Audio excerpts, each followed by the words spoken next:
There's a lot of people playing the game, a lot of new people, a lot of people who maybe played before a long time ago and it's their first time logging in for God knows how many years. So I just wanted to do a quick video on loadouts. So we're going to start off with the heavy assault, since this is kind of like the core infantry versus infantry class in the game. So I want to be focusing less on the weapons, although I do have suggestions, obviously, and more on the abilities to use, and also less on the implants, but I will touch on them briefly. This is just because the implants can be hard to get, so kind of, yes, you should aim for some implants, and when you can get ISO and craft, etc., you should get certain implants, but to be honest, it can be a bit hard and a bit daunting, and they're not 100% essential. However, there are some which really make your life a lot nicer. They're really nice quality of life things. So we're going to start off with the weapon. Now, I would always recommend a 750 at 143 damage model equivalent weapon. So on the VS, you have the Orion / the Beetlejuice, if you eventually get that. On the TI, you have the MSWR and the T9 Cav. Obviously, you start with the T9 Cav. And for the equivalents on the NC, you have the EM6 and the Anchor. However, the Anchor generally performs better in terms of recoil compensation. That being said, the EM6 has a much larger mag and more access to accessories. So those items are going to give you the best, or those weapons I should say, will probably give you the best chance in a head-to-head. So you won't be lacking in DPS. Okay, so then we move on to the sidearms. Sidearms, to be honest, are mostly preference. However, I mean, to be honest, it just comes down to these two, the NS 357 Underboss or the NS 44 Commissioner. So if you played a while ago and it's your first time logging in and you were using the Commissioner before, you might be noticing some weird issues. And they're not issues, they're changes. So the Commissioner was very, very powerful. If there was one weapon I could recommend people to buy in the game, it was generally the Commissioner, since it was very expensive, but it made CQC very easy. And what they did is, if you can see, they made its pull-out time very slow, which means it's not as good to panic pull-out in a situation. So most people have switched to the Underboss. The Commissioner is still very good, and it's still better than the Underboss if you're going to preemptively pull out the Commissioner. You can use it more like a pocket primary than a pocket secondary. However, for the really clutch situations, the Underboss, since their damage balls are still very similar, the Underboss tends to outperform that. Everything else are kind of more like gimmicky weapons. I mean, the Pilot can be useful. The Pilot's actually a bit of a meme, but it's still rather useful. Okay, so Rocket Launcher, again, you can use your faction specific. The Striker, the Lancer, the Phoenix, all to an extent, it can be useful. But I would recommend a Decimator, because it's going to deal with your maxes very well. And an Annihilator for your lock-on, because it locks on very quick and does a ton of damage. However, the standard infantry prime, the S1, the Shrike, and the ML7, I believe it's the ML7, are all, they're fine for your dumbfire. It's just going to take an extra shot to kill a max. But yeah, the Decimator is very useful. So now onto the shield and suit slots. So some changes to the game make this a lot easier. So I would recommend, if you're someone who gets a lot of kills very quickly, Adrenaline Shield can be really, really useful. However, Nanite Mesh provides the exact same protection. It just doesn't give you the benefit of when you kill someone, it recharges. So if you're not getting a lot of kills, Nanite Mesh is probably going to be your best for survivability. If you find yourself getting kills, then Adrenaline Shield's going to be, better. And you just play between the two and see what you want. You kind of need to find it. Resist shields can be very good against bolters, but other than that, it's subpar compared to the two shields. So that's something to note. If you're getting shot in the head a lot by bolt action sniper rifles, then you could go to resist, but you can leave it for now. The meta between these shields has changed over the years. Resist at one time Adrenaline Shield was king, then resist. Adrenaline Shield and Nanite Mesh both stack with the next suit slot, which is what makes it so useful, which is Nanoweave Armor. So this is a really expensive certification. However, now in PlanetSide 2, Nanoweave Armor max rank is default on heavies, which is why they have really good survivability. Obviously, given different situations, say you're getting ground pounded, flak armor can be useful. I never really could see why ammunition belt could be useful. Munitions pouch maybe, but again, something else you've noticed is if you played a long time ago, you maybe only have 3 or 4 rockets in reserve. Now you have like 11. So yeah, again, something to bear in mind. So really, nanoweave, you should just stick, and it's very easy because it's already set it out for you. Grenade, grenade bandolier, not too good. Grenades wise, anti-vehicle grenades, they can deal with maxes rather well, but they're not incredibly useful, I have to say. Your standard grenade, so on the VS it's the plasma grenade, is pretty useful. You can use it to clear rooms, create space. The concussion grenade is probably the most useful. However, you run the risk of, if you miss, you can conk yourself, you can conk teammates and do a lot more harm than good. So realistically, just stick with the plasma if you start to feel more confident, because in this game, grenades can go like anywhere. It's not like CSGO with precise bouncing mechanics. You might want to stick with the regular plasma grenade. And then C4 can be a useful. You'll start with auxiliary shield, which gives you 50 extra health, so that ends up being like an extra shot, which is quite nice with the nanoweave armor. However, the medkit and C4 are going to be your best friends, really. I never really use C4, to be honest. If I need to C4 something, I'd probably go light assault because you can get there much quicker. But medkit's very useful, and C4 is a bit overkill since you already have a rocket launcher to deal with maxes. Resto kit can be useful for some cheese tactics with Carapace, for example, but it's again medkits work better. So that's the heavy loadout. Just touching on implants, between a similar is very, very useful, and that's probably to me the most useful implant in the game, since you're going to restore 200 shield, and this is max rank obviously, and 10% of your ability energy. So it allows you to sustainably keep yourself going. Obviously, if you run like a 50% headshot ratio, like 1 in 2 times you'll be getting 200 health, 200 shields from your kill, which it just helps massively with survivability and prevents trading. But obviously, does require you to headshot your enemy for the kill. And then battle hardened is a fantastic quality of life upgrade.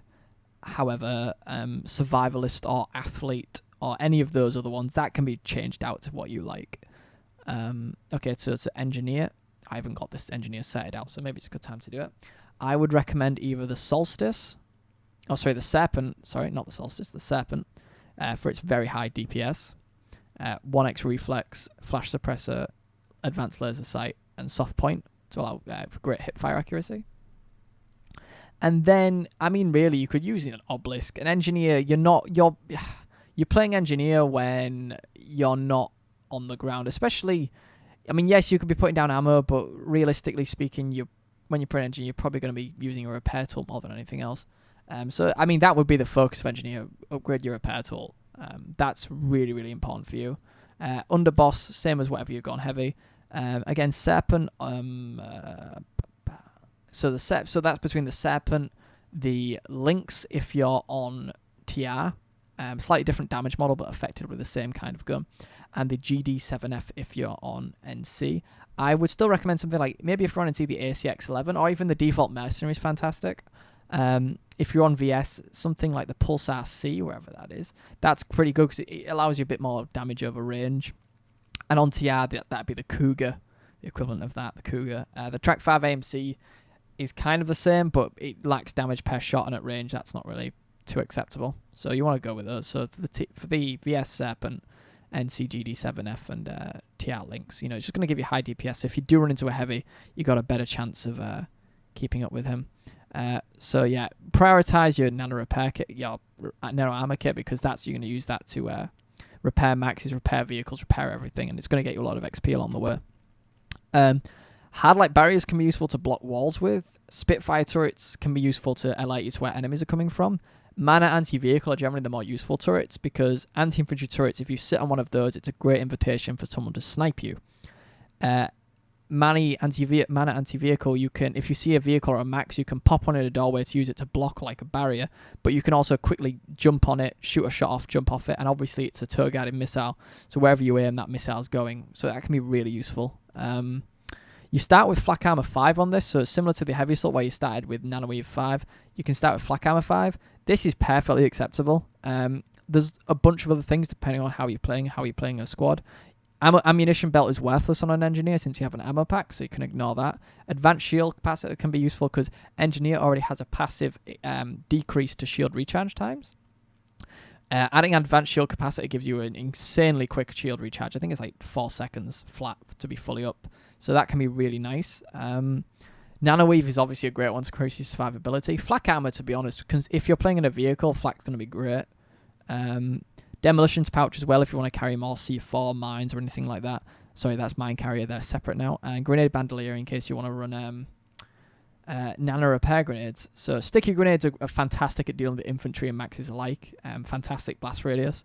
And obviously they're going to stick to people. So if you stick someone and they run back into a spawn room, you can get a lot of kills. Nano repair grenades are fantastic if you're trying to play around repair buses, so comboing that. Despite this being a big resource thing, comboing this with grenade bandolier can be really, really useful to keep a Sunday up. Again, so tank mines, I mean, no other class gets tank mines, so it may be worth considering running them, but it's a case of place them and switch to something else when it comes to tank mines. They can deal with maxes really effectively. So again, something all the players retaining may not know, tank mines now are a fantastic anti-max mine. So yeah, they are more visible than, let's say, a regular mine, but they're very useful. They won't detonate an infantry, obviously, only maxes and vehicles. Hard light barrier, again, can be quite cool because you can block you can add chest high cover that you can block doorways with to make, if someone's trying to do a big max push down a small doorway, putting these barriers there can really slow that push down and give you more time to react. Again, the C4, proxy mines, tank mines, and medkits. If you don't know what to run, medkits are never a bad option. And obviously, if you unlock them for one class, they're unlocked for everything. No one cares about knives. Ammo printer can be really useful since if you're in a vehicle, this will proc as well. However, it can cause a double reload bug in your vehicle, so if you're doing really intense ESF action, then maybe not advised. Again, to be honest, I even find with engineer that running something like the original target focus can really help, because if you're shooting like in a vehicle, if you're shooting into the vehicle, you might want to see what health it's on. Is it being repaired? If you can't tell, you can keep an eye on its health bar. And again, just really, you can mix and match, experiment with engineer. There's no real set focus, but just go with what you're comfortable with, what you've got unlocked. So next is combat medic. Medic-wise, I would recommend if you're on VS, it's the HV45. If you're on TR, it's the TAR. And if you're on NC, it's GR-22. These weapons have fantastic DPS. They have 800 at 143, all of them, I believe. There are other options, but these to me are the best for me. The starting TR1, the T1 Cycler is fantastic. The Reaper DMI is fantastic on the NC. But these weapons to me allow you to kind of go toe-to-toe with heavies more often, as they have quite high DPS and great hip fire accuracy. So you saw me put the attachments on. I'd recommend a 1x reflex, flash suppressor, advanced laser sight, and soft point. And it's going to give you really, really nice hip fire accuracy. Running a forward grip as well is also a good choice. It's going to help you decrease your recoil. So if you're not so confident compensating for it, it's going to allow you to survive a bit longer, or at least aim a bit more accurate, I should say. Underboss, whatever pistol you want to use, really. You want to set out your medical applicator, which I don't have, naughty boy. Obviously, that's going to be a great source of set. So really, that's your priority, is your medical applicator, your res tool. Implant-wise, nano regen device. Shield recharge fields can be useful in big fights because it allows people to get back up. But generally, nano regen device, if you pop it while you're in a 1v1, it's going to allow you to stay alive a little bit longer as the regen helps out. Regen capacitor, so that obviously helps with your nano regen device. Can be really nice for good sustain. Nano weave armor is also really good. Adrenaline pump's a bit meh. It does make a difference, but it's debatable whether you'll actually see a difference. Grenade bandolier, if you're running restoration kits. Revive grenades, which I'll get into in a minute, is fantastic because you obviously can spam a load. So if you keep getting wiped, and as long as you're not spamming them and wasting them, but as long as you're using them and people aren't just getting res and instantly dying, they're going to be a good investment. Weirdly, I mean medkit or C4. Obviously, with the medic having access to a passive regen, or an active regen ability, sorry, C4 is obviously quite favourable, since you can use medkits, but it's a little over the top half the time. Generally speaking, the C4 works really well.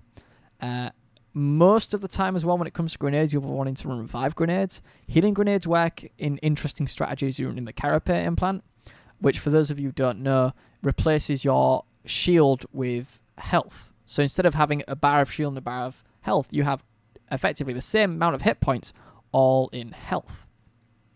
And that means, obviously, with medic, you can do balls of medics running nano regen devices and Carapace with nano healing grenades, and they can tank a lot of damage. And then you can even combo an Arresto kit there, and that allow them to tank quite a bit. It becomes one of the strongest classes in the game in terms of like a 1v1 status, because you've got a really high damaging weapon, and you've got really powerful active regen abilities.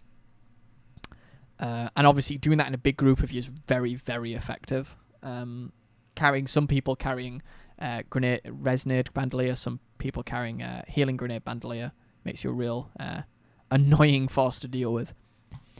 Implant wise, it depends. I mean, if you're doing the Carapace ball, a similar isn't great. Likewise, you have a Carapace as well. That is a very rare implant, so you won't see many people using it. Assimilate's always good. Again, Combat Surgeon is a medic-specific implant, so kills and revives restore 30% of your nano regen device, and reviving an ally increases your resistance to small arms by 25% for 3.5 seconds. So essentially, Combat Surgeon gives you a little nanoweave buff, and again, that makes you really strong. So I would always run Combat Surgeon, and then I'd probably put on something like Assimilate, maybe with it, Athlete. Again, experiment, but Combat Surgeon is really nice, since it is a medic-specific implant. Light Assault. So, again, if you're going to be far away, that Pulsar C, the Horizon on VS ain't bad, but the Pulsar C, generally, on VS, or the Serpent. I prefer the Serpent because it allows you to kind of be a bit more aggressive. You can get in people's faces and not have to worry about if you're doing enough DPS. Obviously, fantastic hip fire cone of Fire Bloom. So, that's the Serpent. Again, if you're on TR, it's the Lynx. If you're on NC, it's the GD7F. Then switching over to pistols, Underboss or Commissioner, or Blackhand, you can get yourself in a nice sneaky spot and snipe with it. It's not terribly effective, and it's more of like a troll, like kind of annoying strategy to deal with. But again, 357 or 44, so Underboss or Commi, I prefer the Underboss personally. Rocket Rifle, whatever rockets you need. It's not a weapon I find myself switching to a lot, although it is useful to have in your back pocket because it can do some nice passive damage. Jump jets, it's going to depend on how you want to play. Ambushers are great for, like, if you want to just jump at someone. Like, there's one guy who needs to hunt him down and kill him. Ambushers are great because it can be hard for people to track you in that real fast mid-air leap. Skirmishers are always, like, decent. Like, there's nothing wrong with them. They're a bit slow, a bit immobile, but they will get you places. Drifters, don't trade your vertical kind of movement for horizontal and very long fuel times, which means you can effectively slingshot with them on jump pads to biolabs, very, very far distances. Prefer jetpack of pilots, because if you're playing pilot as light assault, because they've got such a high fuel, you can effectively bail out and usually get to the ground and redeploy if you need. Or there's Icarus jump jets. Icarus, unlike ambushers where they're kind of going, unlike drifters where you're trading all your vertical for horizontal momentum, Icarus work the other way around. So instead of going sideways, you're just going to get some really fast blasts up. If you're trying to climb a tower, very, very useful. Icarus, I'd say it's between Icarus, ambushers, and skirmishers. I think Icarus are kind of, for most people, will be one of the best. Same with ambushers. But skirmishers are, again, you start with skirmishers, not bad. So next over to advanced shield capacitor is your starting implant. So, pardon me, as your shield, so you get a shield slot. Oh God, words. My bad. You get an advanced shield capacitor as your starting implant. So that's the one that's max rank. It's an expensive implant, but I personally would rather go with nanoweave armor. Flight suit something as well. It gives you much more fuel. However, personally, the survivability that nanoweave adds is much more important. Grenades, you have flash grenades and quick det flash grenades. Flash grenades will just sit on the floor and then bang. Quick det will sit on the floor for like half a second and then bang. So quick det generally preferred is it's going to give you more effectiveness within a small target area, which is kind of what you want. You want to chuck it into a room and go as quick as possible. You don't want to give people the chance to see the grenade and avoid it. And smoke grenades are, well, they're not really useful. They're a bit of a trilly strategy, but again, not really useful. You want to go with quick det flashes, if anything, to blind your opponent. Have C4 unlocked. C4 is good, obviously, because you can get into places, you can sneak over to a Sunder and blow it up. But a medical kit is going to be more useful. It's going to allow you to heal more from damage. Enough said. Implant-wise, aerial combatant is great. It's a light assault specific implant. Killing an enemy player restores 30% jump jet fuel, and vehicle kills now trigger this bonus as well. So you can kill a vehicle, kill a player, and you'll get 30% jump jet fuel back. So if you're using something like ambushers, where it's quick burst and a long recharge, same with Icarus, they're great implant to use. It's going to recharge them real quick. Battle hardened is always good. Assimilate's always good. So again, pick what you want: athlete, covert drop, whatever you want. And last, the infiltrator. So infiltrator-wise, infiltrators with the SMGs are cool, but you have less health, so you're going to rely on surprising your opponents, and that doesn't always go so well. So I would recommend, if you're going to play the infiltrator, use a CQC bolt. So this is like the Ghost, the SAR-42 on TR, or the SASR on the NC.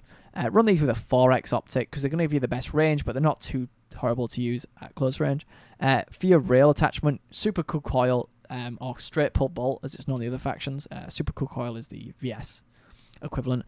It allows you to stay scoped when you rechamber around on a bolt action. Incredibly useful. The best. There is none of these are worth anything compared to this. This is the only thing you should get on your infiltrate. If you're going to get one thing, get straight pull bolt or super cool coil if you're on VS. That's what you need to get. Barrel suppressors, because they reduce your velocity. It's not really worth doing. Being sneaky, just you've got a cloak. You don't need it. So again, underboss or commie, because you've got the cloak, you can pick your engagements a little better. I would personally say underboss, but commie is really acceptable as well because you have that advantage.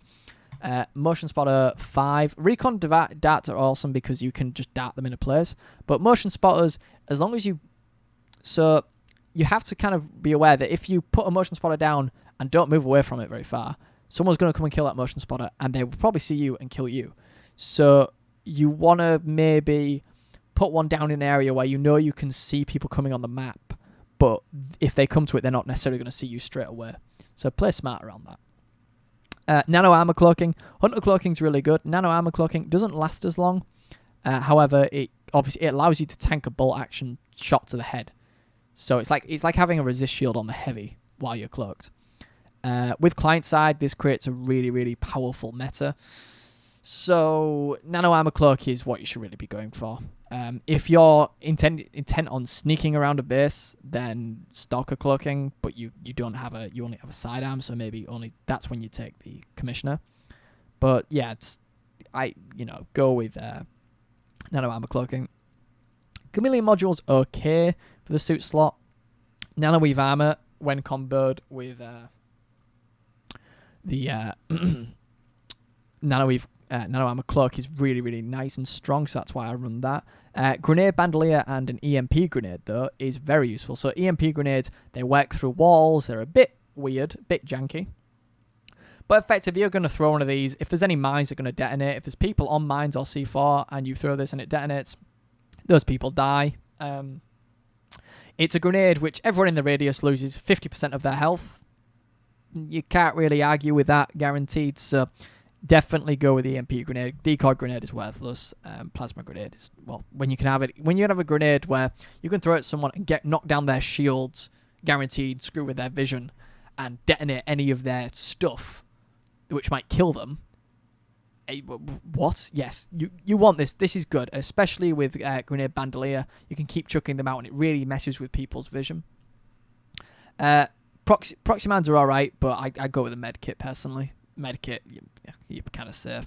Proxymans, you can crap them out all over a base, but they're not going to be that useful because you don't get that many. Kill 1 or 2 guys, yes, but generally you're going to make them annoyed and they will come after you even harder. Battle Harden's very, very useful for Infiltrator. You can imagine why. You don't really take as much flinch, so it allows you to keep targets on shot. Assimilate's good. I mean, there's all sorts. Just experiment with these implants if you want. Look at them and do some theory crafting, do some builds. Take a look at what you'd want. Avoidance can be good.